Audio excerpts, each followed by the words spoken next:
मैं सरवण सिंह पंदेर इस समय शंभू मोर्चे से बोल रहा हूं। आज लगभग 390 दिन हो गए इस मोर्चे को चलते हुए और सांसद का बजट इजलास का दूसरा बारी का सत्र शुरू हो रहा है। हम चाहेंगे देश की सत्ता पक्ष और विपक्ष किसान मजदूर की एमएसपी के ऊपर चर्चा करें तो उसका गारंटी कानून बनना चाहिए। C250% डॉक्टर स्वामीनाथन जी के फार्मूले के अनुसार और देश के किसान मजदूर को कर्ज मुक्त किया जाए। इसी के साथ साथ जो हमारी 12 मांगे हैं उनके ऊपर ध्यान दिया जाए। और जो मेरे पीछे आप दीवार देख रहे हैं जो 400 दिन से यहां खड़ी की गई है, इसने पंजाब और हरियाणा की आर्थिकता को तबाह किया है। व्यापारी, ट्रांसपोर्ट, आम जनता को तंग किया। इसकी भी चर्चा होनी चाहिए कि इन दीवारों को खोलकर रास्ता क्यों नहीं खोला जाता और हमें देश की राजधानी में जाके अपनी बात करने का हक भारत सरकार क्यों नहीं देती।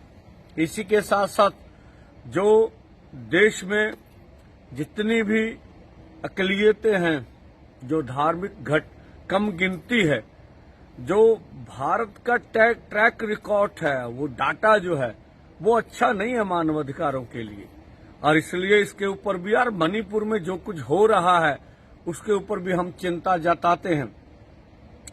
इसी के साथ साथ जिस तरह से पंजाब में आर्थिक संकट और देश के खेती सेक्टर में आर्थिक संकट बढ़ रहा है, देश की दिल्ली की सत्ता हो जिन्होंने देश के किसान मजदूर को कुचला है, और इस तरह से चंडीगढ़ की सत्ता ने भी पंजाब के किसान मजदूर लहर के ऊपर प्रहार किया है। और ये सब बातें बताती हैं कि यूनियन का सबका एकता जरूरी है।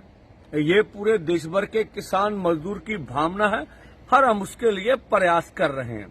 जो हम देख रहे हैं कि जो पंथिक क्षेत्र में उथल फुथल हो रही है वो मुझे नहीं लगता कि ये अच्छी है।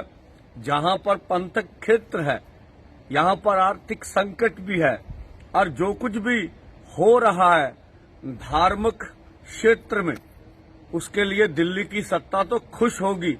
तो मैं कहना चाहूंगा जो भी पंथक क्षेत्र में निर्णय लेने वाली पंजाब में संबंधित पंथक क्षेत्र के जो अगुवा हैं उनको ध्यान रखना चाहिए कि जिस तरह से दिल्ली हमें मारना चाहती है, ये सब जो कुछ हो रहा है वो उचित नहीं। उसके ऊपर हम चिंता जताते हैं और जो निर्णय लेने वाली श्रोमणी कमेटी की आंतरिक कमेटी है उनको लोगों की भावनाओं का ध्यान रखना चाहिए ताकि इसका सुखद हल निकल सके। धन्यवाद।